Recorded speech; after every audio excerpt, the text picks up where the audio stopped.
let's take a walk down memory lane. Welcome to First Gen Money, a YouTube channel for all things money and lifestyle from a first gen millennial's perspective. If you're interested in watching videos on financial independence, on how to ask for a raise, on all things money, then you're gonna wanna hit that subscribe button and get notified every time I release a new video, which is on Wednesdays. Before I get started in today's video, I just want to remind you that if you want to work one-on-one with me, you can do so by booking a 90-minute session, and we can go through any specific money question that you have, or I can take a look at your financial plan as a whole, just giving you my second eyes and telling you if you are on the right track. So if you're interested in that, I'm going to put the link in the description for you to book your free intro call and we can start our conversation. All right, let's jump into the video. So in today's video, we are taking a walk down memory lane because we're looking at the different jobs and income that I had associated with those jobs since I graduated college. Before we get into the jobs and the salaries, let's talk about what I studied in school. If you've been following me for a while, you probably know I went to Rutgers University. I studied PoliSci, political science, with a minor in women's studies, and I thought I was gonna go into law. I thought I was gonna be a lawyer. It did not turn out that way. And so this starts out with my first year graduation. I graduated in 2015. And what I didn't realize, and what I think now I spend a lot of my career kind of letting others know, is that you really need to be looking for a full-time job before you graduate from college. Because when you graduate and you start looking, those jobs will already have been filled. I graduate from Rutgers and I have no job prospects except for a paid internship. I was a program intern, which meant I supported a nonprofit in really understanding how their different programs across the world were doing based on the goals they had set out for themselves. And it was $15 a day, which almost covered my transportation to the internship because I was living at home, commuting into the city for this internship. So that was my first kind of thing that I had after graduation. I also started at this time working as a waitress at a seafood restaurant. What I made varied, right? Nights depended on which tables I got. So I was waitressing and I was interning for this period of my time. Now we move into 2016. It's March of 2016 and I start my first full-time job. I am a program coordinator, I believe was my title, at a translations company. I'm working with different vendors to get these translation projects kind of done and into production so people can start translating them and they can get finished before the deadline, all that stuff. I got this job. There were some red flags in the interview process, but I was like, I need a job. I've been out of school for like 6-7 months at this point. I need a job. So I took it. And I was at this job for the rest of 2016. And then around fall, winter area, I was like, this job is making me really unhappy. I need to quit. So I decided I was gonna give my 2 weeks notice. I was gonna quit so I can take sustainability courses. I put in my 2 weeks. They somehow convinced me to go part-time. So I'm still at this job I hate. Now I'm just working less and getting paid less, but the problems are still there. And so it wasn't a win. And then another of my more senior colleagues, who wasn't yet my manager at the time, was like, listen, you should just go back to full-time because you're gonna get the benefits associated with full-time. And I was like, yeah, you're right. He was like such a mentor to me at that time because I really needed somebody to kind of let me know that financially and just related to the benefits, it didn't make sense what I was doing. So I went back full-time, and then in March of 2017, now we're in 2017, I got a raise and I got shifted to a different department, which I kind of enjoyed most. And I was making now $55K a year. So I got a nice $5K bump, even though I was like 2 weeks, I'm out. Somehow they were like, we need to keep this person. So I'm at this job, still helping coordinate these translation projects. I am actively looking for a different opportunity. So most of 2017, the whole spring, summer, I'm still at this company. I finally find a job that I'm like, wow, I really want to be doing this. And so in October of 2017, I switched jobs. I go to a tech company and my title is account coordinator. My goal was to become an account manager, work with clients, do all that. I try to negotiate my starting salary because I was offered 50. I was like, no, I made 50 last year. Like, I want to make 55. And they said no, so I got 52. So I went from 55 in the beginning of the year to 52 in October. I was now in a tech company and I was new to this space. I was excited to be there. I loved our mission. I just felt like, wow, I know exactly what I should be doing here. So throughout this time, I was really dipping my toes in different projects, working with different team members, seeing how else I could support everybody. A year into that role, October of 2018, I'm there now for 1 year. I got my promotion. I got bumped up to 60K and I moved over to an engagement side of the team. So now I was actively helping with the emails. I was actively helping with managing ambassador programs. I was now part of the marketing wing and the business. Later in 2018, I got a new manager and I was like, oh, this is an opportunity for me to kind of let myself be heard. And I had been already now doing First Gen Money and kind of really exploring money and how to ask for raises and the gender pay gap, but also like how it differs based on like who you are, right? Latinas making 55 cents to $1. Like all of this was becoming part of like what I was exploring. So I realized I was contributing a lot and I felt like it was time for me to like not be in the 60. Like I was like, no, 60 should have been like what I started at. Like I need to be making more. So I had this conversation with my new manager, new person to the team, and she kind of understood, but she was like, well, you just got a raise, so let's kind of put this on the table. So I said, okay, we're gonna table it. Then we get into 2019.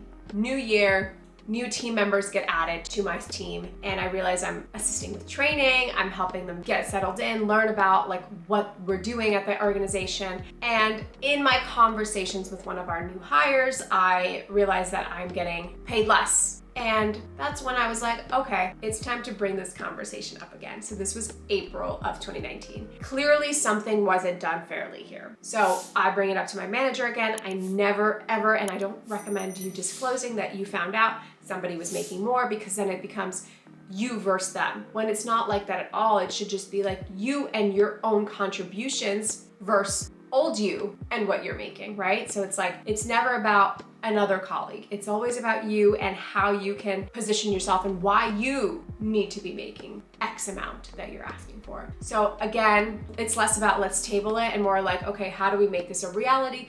In July, we'll reevaluate it. In the summer, we'll reevaluate. And I was like, hey, I already tabled it to 2019, but now I'll table it till the summer. Summer comes around, some turnover, and I'm like, no, now is the time. So I go back to my manager, I have a conversation with her, and she straight up tells me like, give me the amount you want to be making. I said, okay. She said, don't add anything to it. Like, what is it that you want to make? So I wrote an email with all of like the reasons why I needed the raise, why it was in the company's best interest to give me the raise and the amount that I wanted. And I ended up getting it. I got 72K in July of 2019, and that's what I was making. So I got a promotion kind of off cycle because I had just gotten a promotion less than a year before. I got a promotion in October of 2018. So July of 2019 was a little premature to that October, but I have been asking and really advocating for myself for those 8 months or whatever that is. And so at the end of the day, you are gonna be your best advocate. And one thing I learned from that email that I sent is like, give them the words you want them to use to describe the projects that you worked on, to describe your passion for the organization, to describe really the value that you bring to them. I did this all in an email. And even after the fact, my manager was like, this is like one of the best, emails that I've seen. You really laid out the whole story behind what you've done at this organization. And so I really do think that putting it in writing does make a difference. And every time you go and ask for a raise, you know, it sucks that sometimes we have to like create elaborate PowerPoints so people can see the value of our work and our contribution. But in reality, nobody knows how much effort and work you put into it unless you show them it. And so that means showing them and giving them proof of how you've been able to do what you've been able to do. So that's what I was making the rest of 2019. And then we go into 2020. The pandemic happens. Now I'm like taking on additional responsibilities. Our in-person events no longer could happen. So now I'm managing virtual events, even though I never was managing events in the first place, but because of layoffs and all that stuff, I took on additional responsibilities, plus what I was already at as a user engagement and user acquisition manager. Because when I got that 72K raise in 2019, I got the manager title. Come July of 2020, I knew I'm gonna ask for a raise. I wasn't expecting to have to be told my raise and my increase. I didn't have time to kind of think through what I wanted to ask. So when I got my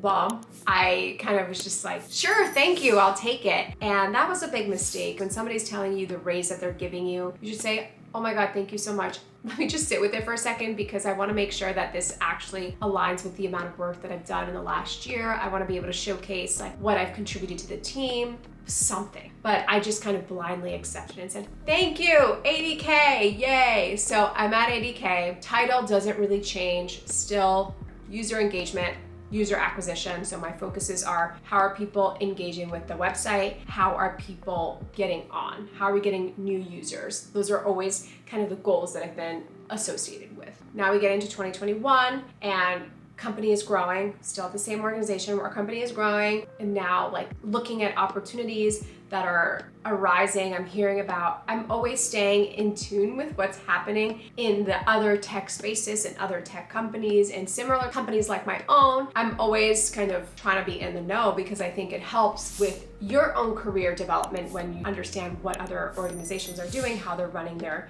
businesses. And so I know that we're releasing this new product and I'm here doing user growth, user engagement, but also now creating a strategy for go-to-market. And I'm like, this is really interesting. I really like this aspect of what I've been doing these days. Let me see if there's what this could be. So I continue to do that. It's not really until April or May that I start realizing there's a whole space called product marketing management. And that really is helping a product that your company is developing get to people and get to the market, right? That's the whole plan. How are we going to position this so people can actually use what we're developing? And so that all was exciting to me. And I started looking at what are different companies doing with, what does that look like? And I realized there is no product marketer at my organization. There is a gap here and I can fill this gap. I can be that person since I'm already doing one aspect of it. Let me be involved in all of the aspect of it. But I can't do 3 jobs at once, right? So now comes July, and this time I was like, I am going to go to them first with what I want. I am going to position myself for this new role, creating this new really department in the organization that doesn't exist, and I'm gonna get it. So I go into the conversation, I kind of lay out all the work that I've done in 2020 because I really did feel like I did a lot of work for our organization during the pandemic. And then I discuss all the projects, all of my wins, and I kind of explained to my manager, like, this is what I've been able to do. This is my commitment to the organization. This is my vision. And now I go into my vision of where the organization could be, but I can't do it all, so I want to do this. And I said, the ask is, I want to be a product marketing manager, and I want to be the first product marketing manager on this team because we have so many products, so many features that we're constantly releasing, and I want to make sure that people are aware of these, that our users know that these things exist, and that we get this in front of them, and that we have the best messaging around it. I have my 50-page deck, and it doesn't always have to be this long, right? I will say, like, my deck was a little bit over the top because I wanted to include actual screenshots. I wanted to include photos. I needed to include all of that stuff, and that took up space, but it doesn't need to be a 50-page deck. It really doesn't. The longer the deck doesn't mean that it's more valuable. No, it just had so much information. And I put in like all that stuff, but it didn't need to have everything that it had. And I asked for 100K. I was like, I need to make 100K. I want to be a product marketing manager. These are my requests. Don't hear back for like 3 weeks on that. They're going back and forth. They're having conversations internally. And then finally, I get the title that I wanted. That's where we are today with 95K product marketing manager. First person in my organization to have this title, first time being in this role. How I got here and how I'm reading about other product marketing managers is it's never a linear path. Like there's no product marketing major, I think, at schools. It's being in those conversations, working cross-functionally across my entire career. I've always worked with sales. I've always worked with tech. I've always worked with product. I never stayed in my singular bubble. I was always picking up different projects. And I think that really helped me be the person in between marketing and product, where I sit now. And I have been loving it. I love this role. I love what I get to do. I love creating the strategy behind how somebody is going to hear about this new thing, an awesome thing that the team is working on. But this was never what I thought I would be doing. When I graduated in 2015, my goal was to get a nonprofit job. I wanted to work at the Council of Foreign Affairs, and I did get interviews there, but nothing ever came of that. I took the jobs that came up. I looked for the opportunities and missions I aligned with. I really just said yes to the opportunities that came up. I mean, even that first job really set me up to be able to do the position that I'm in now. And I think all of these experiences bring me to having this unique skill set. And that PoliSci degree, honestly, that is not the reason why I am doing what I'm doing today. So when people ask me like, what should I major in? I'm like, I don't know, because my major was totally different. And here I am doing something that is not related to PoliSci at all, not in the industry I would have thought I would be in. I don't think that like just because you are a X major, you should feel confined to what X majors typically do. Because I seriously picked my major because I knew that the highest population of law students majored in PoliSci. And so that's why I chose what I chose, because I really was set on being a lawyer. But life has other plans for us, and I'm happy how I am. So that's kind of where I've gone in the last 6 years. There's still a lot of growing and maybe career transitions and pivots that I'm gonna take in my 9-to-5, because obviously this was just talking about my 9-to-5 and not the side hobbies that I have brought along the way. So that was it. That was job, income, titles in the last 6 years since graduating college. I do have that negotiation deck that I used. I have a template that I created that you can purchase and use for your own negotiation conversations. I will leave that in the link in the description. I can't share the exact deck that I use because it has a lot of personal information, but I'll give you the breakdown and what you need to include and what will help you really advocate for yourself in the best possible way. Because at the end of the day, nobody cares about your financial independence and your financial freedom more than you do. And so you are the one in control of how that message gets sent, how you get what you really want, what'll help you get to the goals that you have for yourself. Thank you for watching. I hope you enjoyed this. I hope this was helpful, and I look forward to seeing you in my next video.